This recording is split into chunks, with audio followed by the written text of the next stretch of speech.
now we're asking if past criminal convictions should cost you a job. We love your calls. 0207 862 2222 is the number. We're asking this after the Transport Secretary Louise Haigh has resigned today over a criminal offence from a decade ago. She was given a criminal conviction of fraud by false representation in 2014 after she told the police that her work phone had been stolen during a mugging, only to find it later at her home. This was then investigated by the police at the time and the conviction is spent. However, it has now been picked up by the papers and she has handed in her resignation to the Prime Minister. But is it right for someone to lose their job for something that happened and was dealt with over 10 years ago? Imarn, what do you think? It always depends on the job.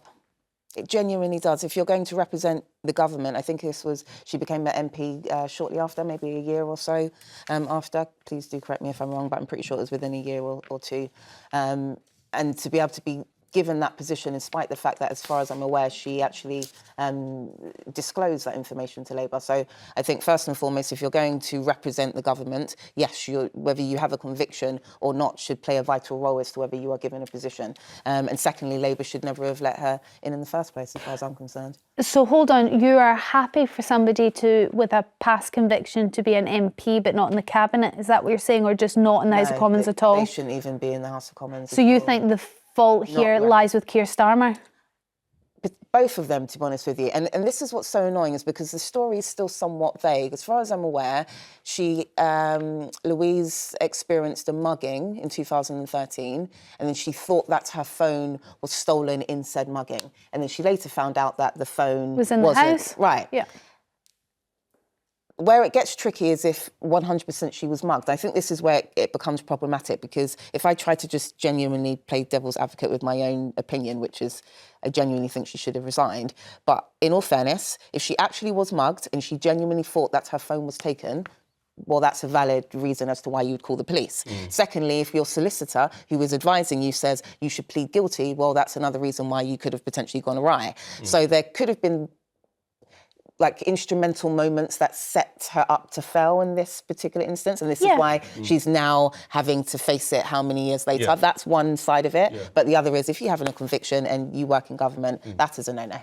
Do you think that that's right, that there's certain jobs that you just can't afford to have any past conviction at all, even a minor one? Yes, I do. I totally agree with Emma here. Now, she's got a £30 billion budget in her department. If you're asking the country to trust me, then they need to know everything about you, and she didn't reveal it. Now, she revealed it to Keir Starmer, so Keir Starmer was well aware. Yes, but isn't this astonishing that he was Director of Public Prosecutions, and yet she has sort of glossed over this as saying, well, my solicitor told me to plead guilty to make it all easier. He must know that the police wouldn't have gone ahead with that prosecution, which would have been referred to them by the Director of Public Prosecutions, unless there was a valid case. And also, I think she may have retired immediately. She resigned at 6 a.m. this morning. Now, the Times are on top of this story, say an investigation after Haigh said that the company mobile phones had been stolen or had gone missing on repeated occasions. So I wonder whether there's something else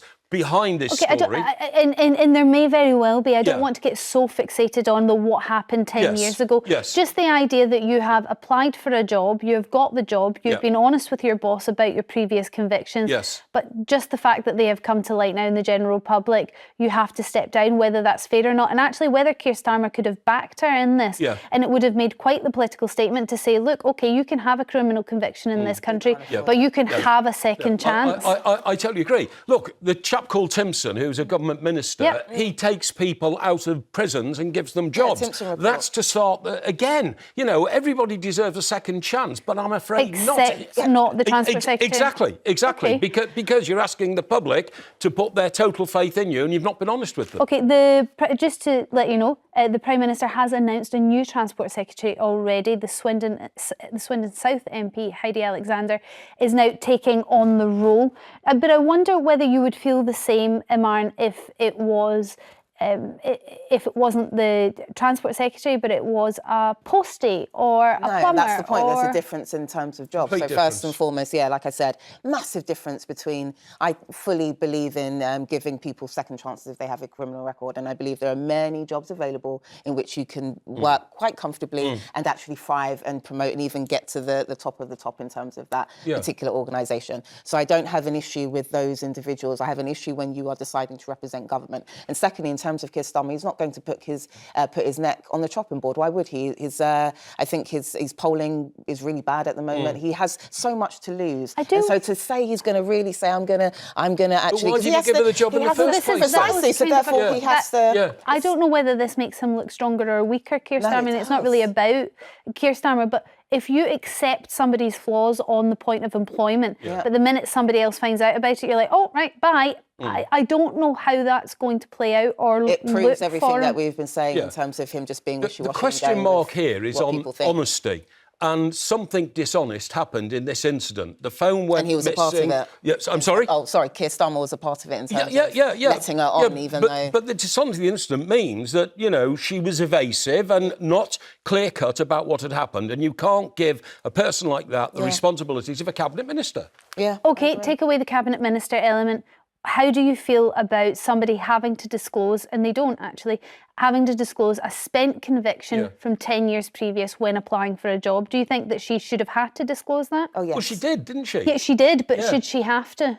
Yes. Yes, of course she must. Even from 10 years ago? Yes, from 30 years ago. 30 years ago. That's got an enhanced DBS, people. Absolutely. OK. I have one. All right, I've got messages here. Taryn on Facebook says it should be based on the crime and time past. People deserve a second chance. Carol on Facebook thinks in this case it was right that she resigned. Labour would have been all over the Tories if it had been one of their MPs. People do not trust politicians and this doesn't help.